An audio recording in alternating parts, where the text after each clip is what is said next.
So ayan, hello mga kasari, mga katendera. So good evening po sa inyong lahat. Welcome dito sa ating YouTube channel and welcome din dito sa ating Sari-Sari Store. So ngayon lang ako nakapag-vlog. Sobrang busy, hindi na ako masyado nakakapag-video. Okay, so time check muna tayo. Ayan, so 10:24 na. Ayan, okay, yan. 10:24 na yung oras at ngayon ay Monday, November 24. So walang pasok ngayon dahil bagyo, dahil kibagyong Barbina. Yan, so bagyo ngayon.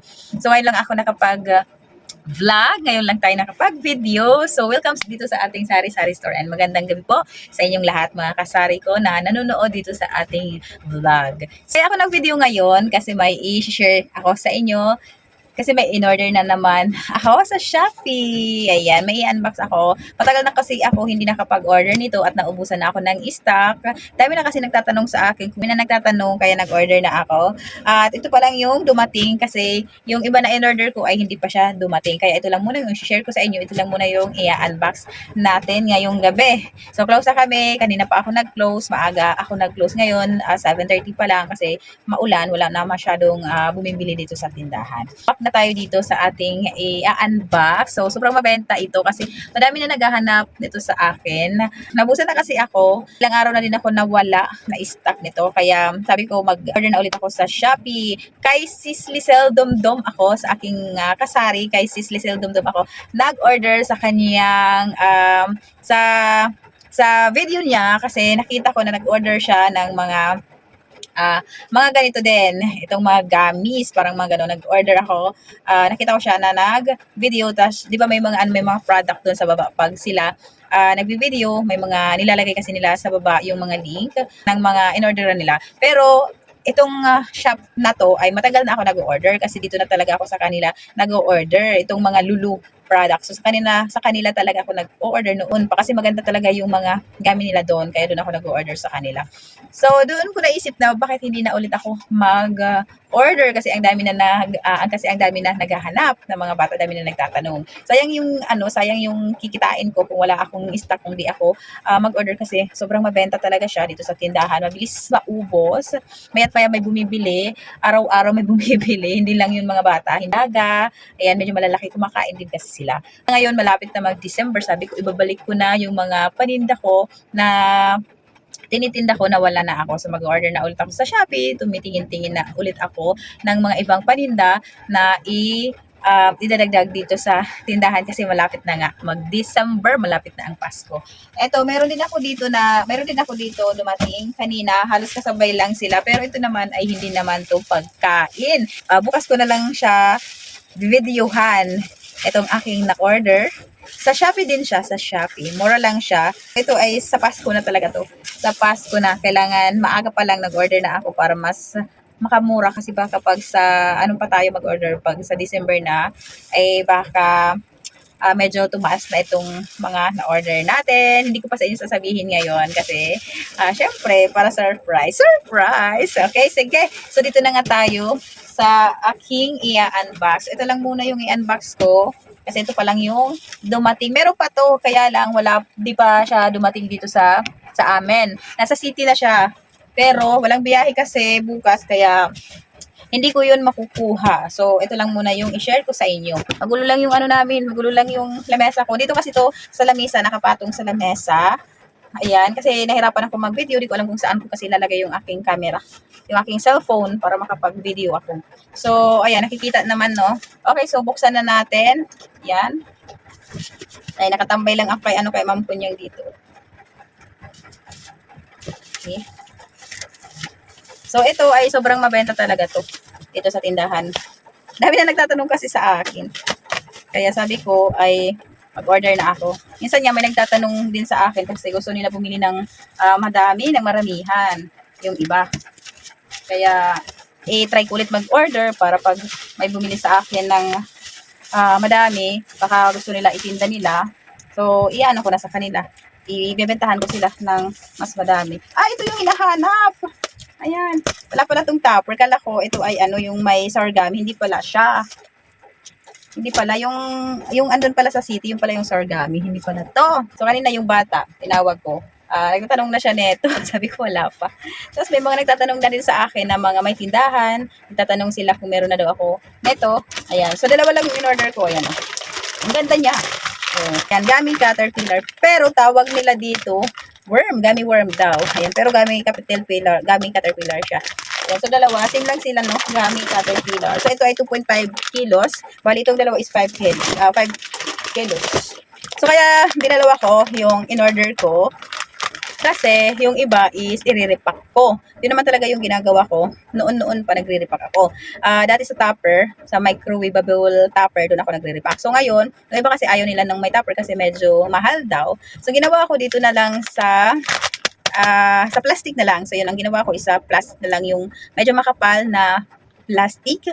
Yun ang ginagamit ko pag nag-repack ko. So ito lahat ay i-repack ko siya. Magkukuha lang ako dito ng pang ano namin dyan, pagbenta ko, na pa isa-isa ilalagay ko sa karapon. Tapos yung iba i-repack ko na siya kasi madami kasi to. 5 kilos kasi to lahat. So mag-order pa ulit ako ng ibang mga flavor or ibang design kasi sobrang madami yung design ng mga gummy candy. Pero nangunguna sa akin is itong gummy caterpillar or gummy worm tawag nila dito. So ito yung nangunguna sa akin kaya okay lang na medyo damihan ko itong gummy caterpillar. So mag-order pa ulit ako nito para lagi ako may stock. Para pag naubos to, may paparating na naman ako ng mga stock na mga ganito. So kanina nag-order ulit ako ng gummy, nag-check out na ako kanina, pero ibang ano naman yun, ibang design. Kay Ate Rose naman ako nag-order. Kasi alam nyo guys, kasi parang naisip ko na lang kasi na bakit hindi na lang ako mag-order sa mga product nila na nilalagay dyan sa mga video nila. Kasi ganun rin naman, nag-order ako sa Shopee. So bakit hindi na lang doon? So naisip ko na doon na lang ako sa mga nilalagay nila dyan sa baba na product kasi para may rin sila, para may kita rin sila kasi alam ko may kita yata sila pag doon ka mismo umorder sa mga link nila. So, yun ang ginawa ko. Ngayon, doon na talaga ako nag-order sa mga link nila. Yan. Kaya Ate Rose naman kanina, pero ito kay Sis Lizel Dumdum ako nag-order sa link niya. So, nung nanood ako sa kanya, nag-order din ako kanina kay Ate Rose. Yung kay Ate Rose, hindi ko alam kung kailan yun dadating. Pero okay lang kasi mayroon naman akong gummy caterpillar na ibibigay sa aking mga customer. So, i-repack natin to kasi ito yung ginagawa ko. Nire-repack ko to para mas mabilis talaga siya maubos. Ang ginagawa ko sa 5x8 na ispi yung makapal na malinaw, doon ko nire-repack. Ang ginagawa ko, 60 peraso, ang benta ko doon ay 50 pesos kasi sobrang mabilis maubos pag ganun. Tapos pag i-retail mo lang siya ng paisa-isa lang, ang dami-dami kasi nito 5 kilos to, sobrang matatagalan to maubos sa'yo. So, yun ang ginawa kong diskarte, technique, ay i-repack ko na siya ng pas 60 peraso para maibenta ko ng 50 pesos. Kasi dami din kasi nagtatanong dito sa akin yung may mga tindahan kung meron na ako neto. Hindi kasi sila nakakabili ng mga ganito dun sa dun sa city. At pag doon sila sa city kasi, syempre malayo. Tapos minsan isang ganito at di naman din sila lagi pumupunta dun sa city kasi sayang daw yung pamasahe. Kaya minsan dito sila nagtatanong sa akin kung may mga ganito na ako. So yun yung ginagawa ko.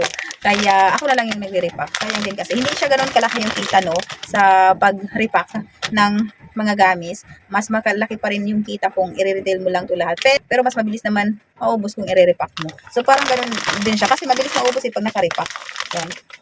So, bukas kailangan makapag-repack na ako kahit pa konti-konti pa lang para may display na ako dito para mabili siya kaagad. Kasi pag hindi ko ito i-repack kaagad bukas, hindi mababawasan itong aking mga gamit. Pero mag-display na rin ako doon sa lagayan ko ng mga candies para makita na ng mga bata na meron na ako mga gamit dito sa tindahan. So, antayin ko pa yung sour gummy ko kasi yung iba, yung mga dalaga na, yung mga high school, sila talaga yung mahilig bumili ng mga sour gummy, yung tagdos. May bumibili kasi noon ng 40 pesos, 20 pesos, yung mga estudyante na mga high school, sila yung mahilig bumili ng mga sour gummy.